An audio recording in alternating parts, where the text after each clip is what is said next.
Pause. Breathe. Listen. The universe is always listening.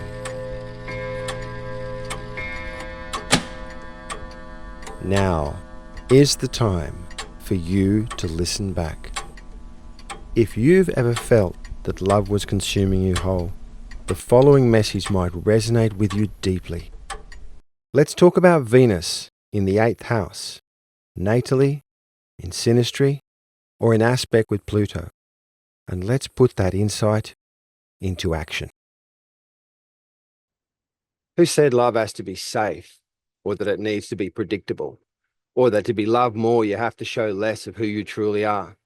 Whoever it was, they didn't know about Venus' love for Pluto, or for being in the realm of Scorpio or the 8th house. Because to you, with this Venus, being in love is no polite conversation or carefully measured words. For you to be loving is to become a force of nature, a complete fusion of all reality into one. When you love someone, you don't just hold someone's heart. You embrace their past, their wounds, their skeletons and ghosts. And sometimes that love can consume you. You recognize the emotional uptick as soon as it happens, where your skin feels electric, and you instantly know a person before they've even spoken a word to you. And you know the devastation as a connection slips away, and you're the one doing the dying, because love for you is not just an experience, it's a metamorphic process.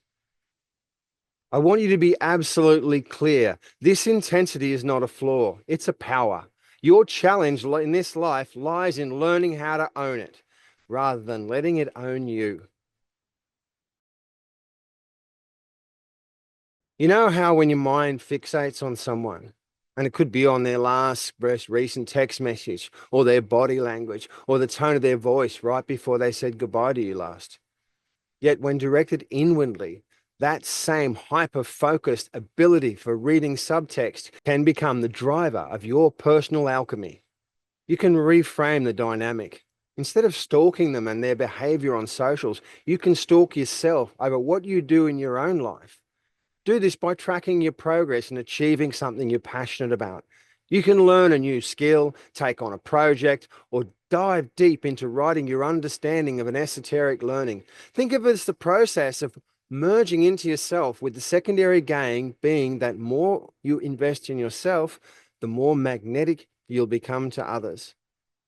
You can recognize your micro desires and mini satisfactions. Break those big emotional goals into smaller, achievable wins. Practice your daily rituals, such as reading some psychology, practicing a new language, or deep journaling about your most potent insights.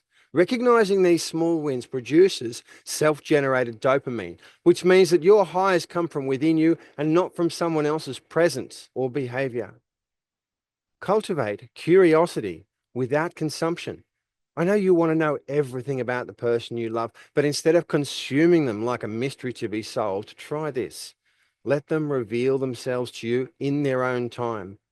The slow burn is far more intoxicating than the deep dive when you hold firm in your power and allow things to just be. For this Venus, love is not just about being close to someone. It's about becoming one with their soul.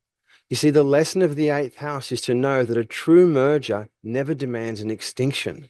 You can practice radical receiving.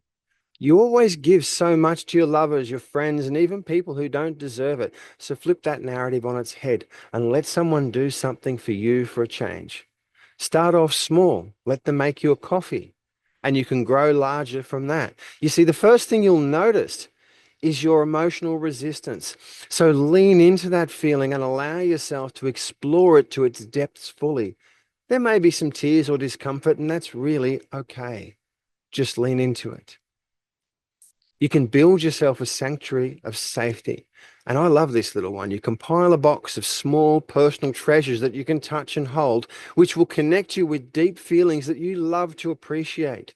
You can give yourself self-massage or physically connect with carefully selected friends through deep hugs or holding hands.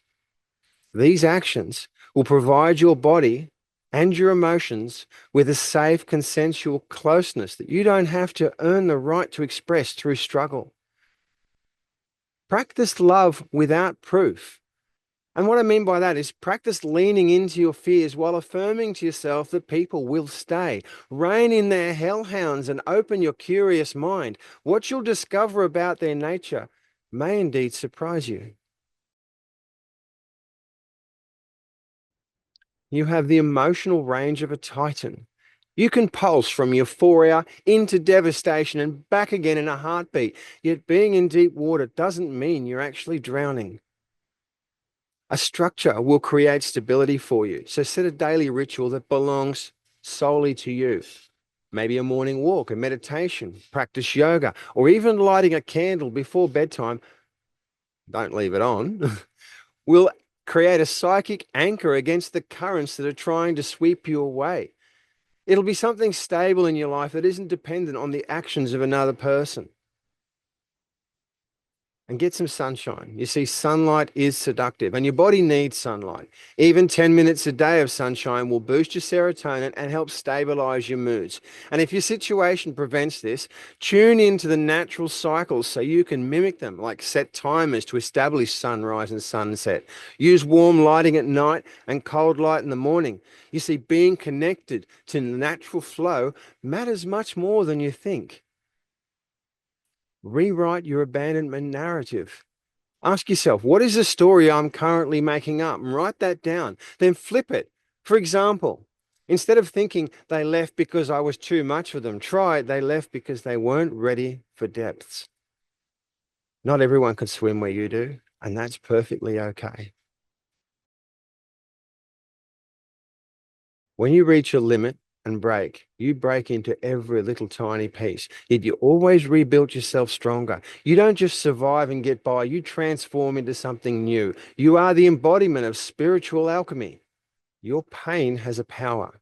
Channel your emotional pain into an active movement that lets your body feel the release process. Active sports like boxing, running, dancing are one way. Another is to get out there in the garden or in the thick of it and perform some hard physical labor. Like I like shovels, pickaxes, and the wheelbarrow, as well as construction and mechanics, which also gives me a sense of achieving something for myself. You see, you're not meant to hold everything inside you.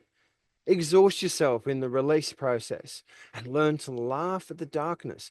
You've got an amazing humor that has a deep knowing, a seductive quality that you can use for yourself. So watch some dark humor. Find people to laugh at life's chaos alongside you. There's healing in connection in that. Own your magnetism. You're not too much. You are rare and intensely powerful. So practice walking into a room like you own it because you do.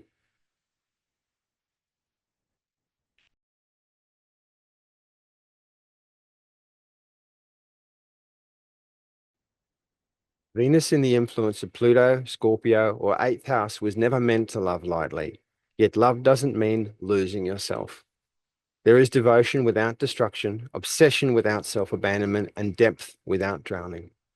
You don't need to fix or hide your intensity. You only need to learn how to wield it. This is the romance of you, of falling in love with your power. And trust me, when you do, they'll never forget you. Move as if no one is watching, because the universe always is.